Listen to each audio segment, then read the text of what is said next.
découvert ici. Que vous avez découvert Ivoire TV. Ivoire TV.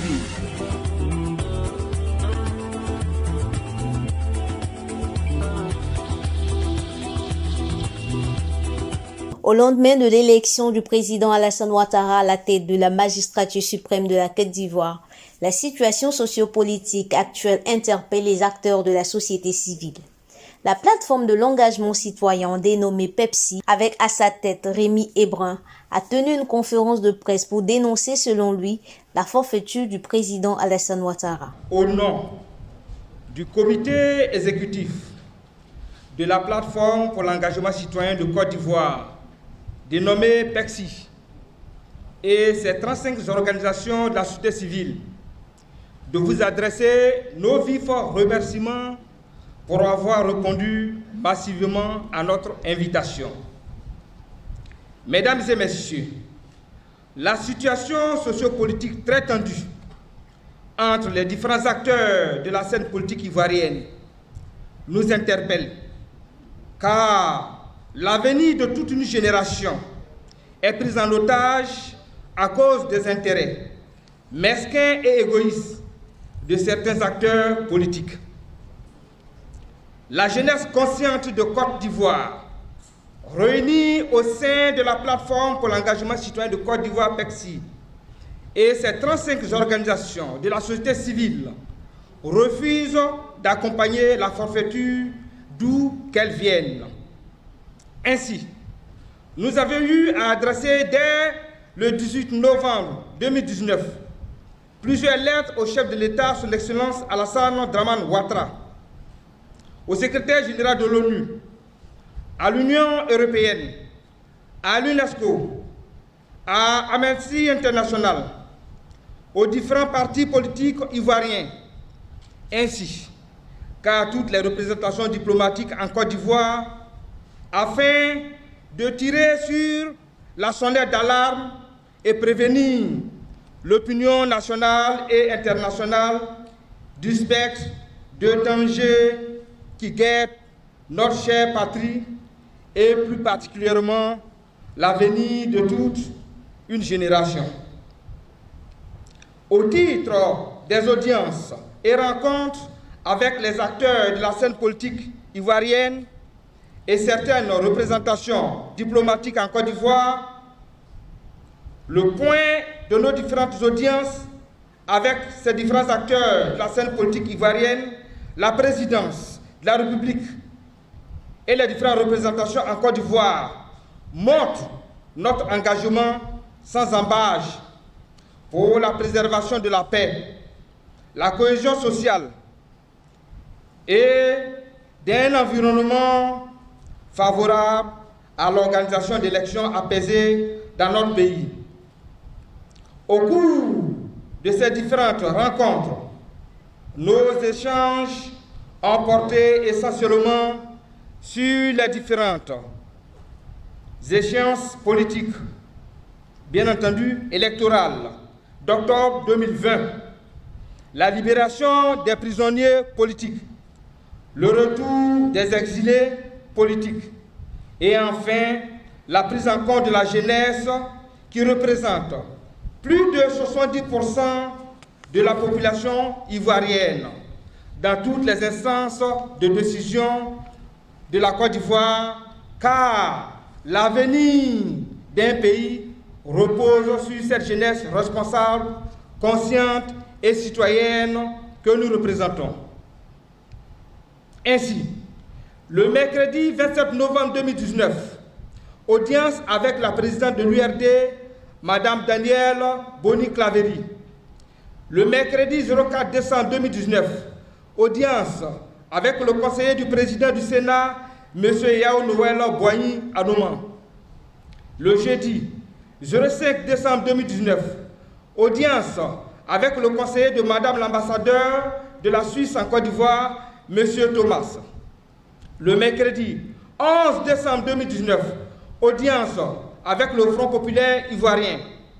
Le lundi 16 décembre 2019, participation à une table ronde à l'ambassade des États-Unis en Côte d'Ivoire pour donner la position de la société civile ivoirienne sur la crise qui secoue notre pays.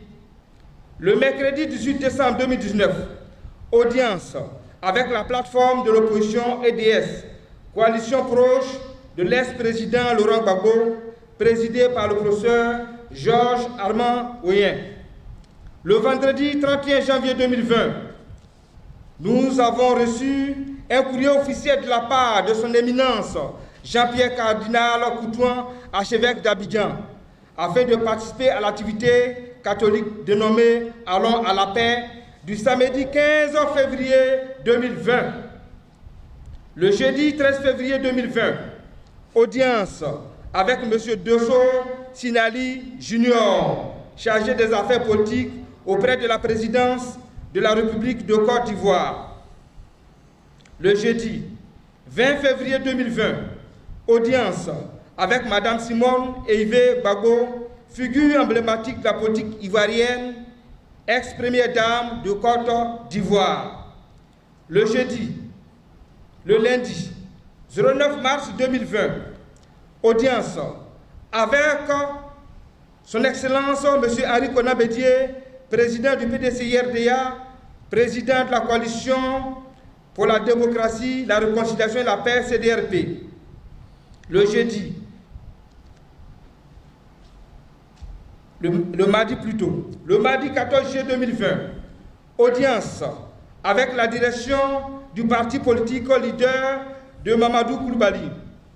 Par ailleurs, nous tenons ici à vous informer que notre organisation a été reçue le 6 octobre 2020 lors de la mission conjointe Union européenne, ONU, CEDEAO, Conseil de l'entente, afin de donner nos propositions de sortie de crise.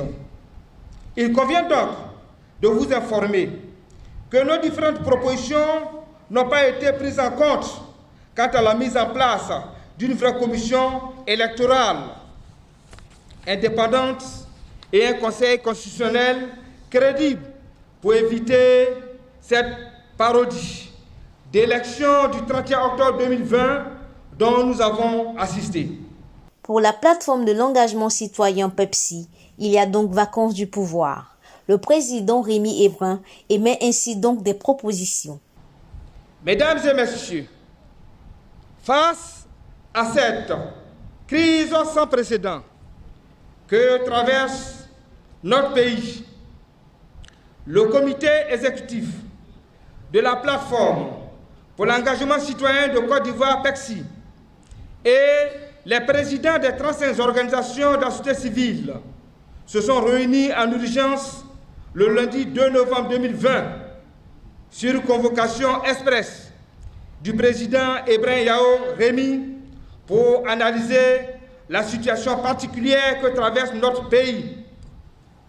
Il ressort de notre analyse un seul constat: la vacance du pouvoir d'État. En effet, conformément à la Constitution ivoirienne et à la loi électorale, il en découle que le président Alassane Dramane Ouattara et son gouvernement n'ont pas été capables d'organiser les élections présidentielles justes, inclusives, transparentes, crédibles au soir du 31 octobre 2020. Ainsi, face à cet échec, notre pays est confronté dès lors à un vide constitutionnel. Cette situation amène le comité exécutif de la plateforme pour l'engagement citoyen de Côte d'Ivoire dénommée PEPSI et ses 35 organisations de la société civile à décider ce qui suit. 1. Demande la dissolution immédiate des 2 laboratoires de fraude à grande échelle du RHDP unifié, dite Commission électorale et Conseil constitutionnel, qui ont favorisé la violence sur toute l'étendue du territoire national, ayant entraîné des morts d'hommes et de nombreuses destructions de biens matériels. 2. Apportons notre soutien indéfectible pour la mise en place d'une transition civile de large ouverture avec une pleine implication de la société civile pour apaiser le climat social et créer toutes les conditions pour une vraie réconciliation en Côte d'Ivoire, entre autres la libération de tous les prisonniers politiques, le retour effectif de toutes les filles et tous les filles sont encore en exil sur le sol ivoirien. Et enfin, l'organisation d'élections libres, transparentes, inclusives, avec de nouvelles institutions crédibles, dont les différents animateurs n'émanent pas de partis politiques. 3. Le comité exécutif de la plateforme pour l'engagement citoyen de Côte d'Ivoire dénommé PECSI et ses 35 organisations de la société civile sollicitent l'implication réelle de la communauté internationale pour accompagner le peuple de Côte d'Ivoire dans la mise en place effective de cette transition afin d'éviter le chaos en notre pays qui est aujourd'hui à la sorte des mercenaires, miliciens et microbes du RHDP unifié. 4. La plateforme pour l'engagement citoyen de Côte d'Ivoire, dénommée PECSI, et ses 35 organisations de la société civile s'engagent à soutenir le Conseil national de transition mis en place et demande à son président, son Excellence Henri Konan Bédié, d'associer pleinement la société civile pour mener à bien cette transition dans un climat apaisé. Demande que cette transition soit de large ouverture afin d'associer toutes les forces vives de la nation.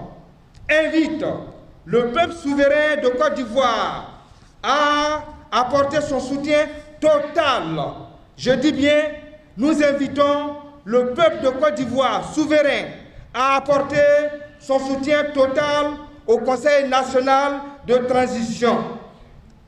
Demande à toute la jeunesse ivoirienne, consciente, responsable, citoyenne, à se mobiliser comme un seul homme pour soutenir le Conseil national de transition. Fait à Abidjan le 3 novembre 2020. Je vous remercie. Vous avez découvert ici. Que vous avez découvert Ivoire TV. Ivoire TV.